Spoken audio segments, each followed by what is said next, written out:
Hi y'all, it's Katie here from Sober Black Girls Club, and we're at the last stretch of the first 5 parts of Recovering Grounds. Like I stated in the last episode, we're going to continue the series.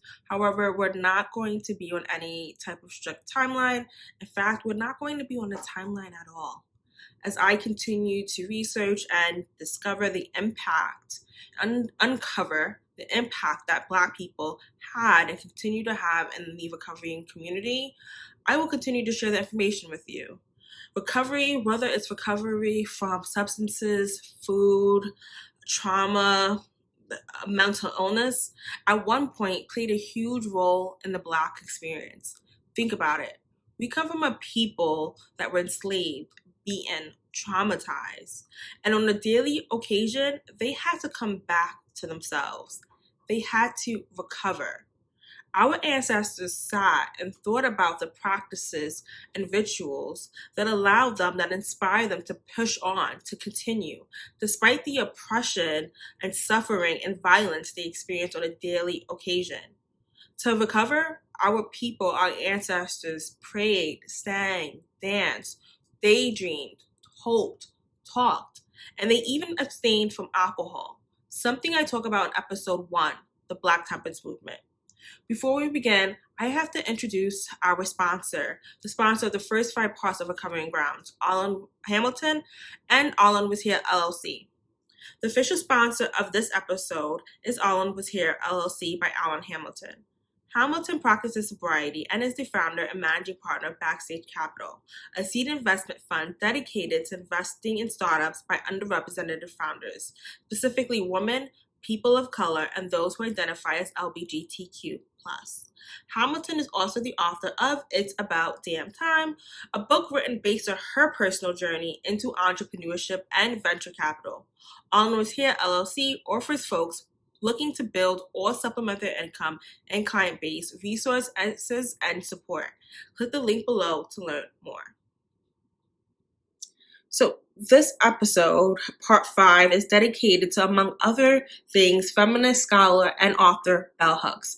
May she rest in peace. If you don't already know, Sober Black Girls Club was built off of the teachings and writings of Bell Hooks, especially Sisters of the Yam, Black Women in Self-Recovery. Even though there's no evidence to suggest that Bell Hooks ever abused or misused substances, Hooks understood and highlighted the connection between oppression and exploitation and the efforts needed to overcome addiction. Bell Hooks states that living without the ability to exercise agency over one's material life is a situation that invites addiction. In Chapter 5 of Sisters of the Yam, Growing Away from Addiction, Hooks explains substance abuse using Staten Peele's definition, which reads, addiction is not a chemical reaction.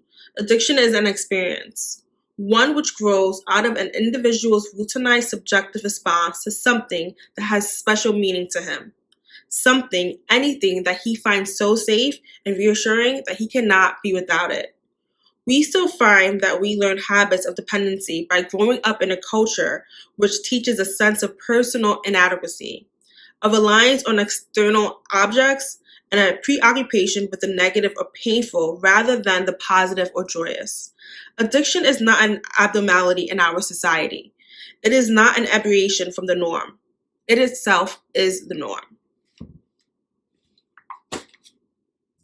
So in Chapter 5, Bell Hooks states that the way that Black women have had to act like caretakers since the beginning of slavery, which we've seen pictures of enslaved Africans, enslaved Black women breastfeeding, caretaking, not only for their families and their children, but also for the families and children of those who have enslaved them.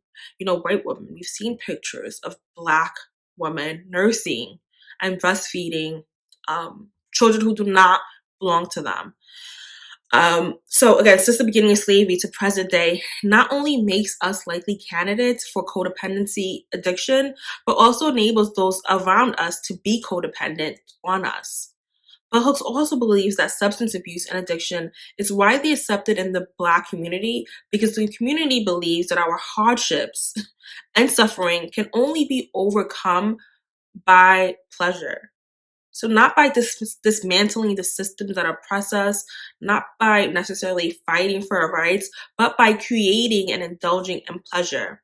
And that addiction only becomes a problem in our neighborhoods when it creates antisocial behaviors like paranoia and extreme mood changes. Again, going back to the beginning of slavery, our ancestors used alcohol to cope because they felt like they didn't have any other option. And the same sentiments are felt today. Again, we resort to pleasure instead of dismantling.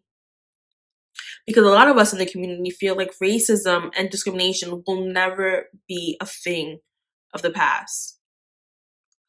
Bell Hooks states that if we're to overcome codependency and substance abuse, and addiction to alcohol, drugs, food, shopping, and other addictive behaviors, we have to break away from all forms of denial that lead us to pretend that we are in control of our lives and that we don't feel the need to escape and that we don't escape through abusing substances and other things. Then we have to rid ourselves from the negative attitudes towards therapy and seek mental health care.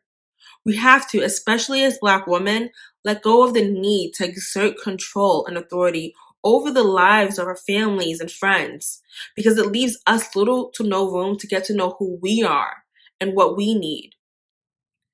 The more Black women work on our self recovery, the more we increase our self esteem and experience less stress and reject the impulsivity to meet the needs of others, thus resulting in less codependency behaviors like substance abuse and addiction. Lastly, Bell Hooks understood that support and affirmation doesn't need to come from people who share the same race and gender. However, she does acknowledge that it is extremely meaningful and affirming when it does. And that's why Sober Black Girls Club exists. All right, y'all, that's it for part 5. Once again, rest in peace to Bell Hooks, who recently passed. Her commitment to healing and loving us, our community, will never be forgotten. May she rest in power and in love. Before we call it an episode, we have to give another shout out to our sponsor, All In Was Here LLC. Click the link below to learn more. And as a forever reminder, SBGC, Sober Black Girls Club, is totally self-supported.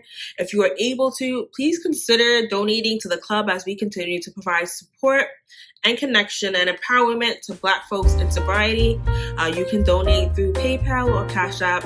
Links below. Bye for now.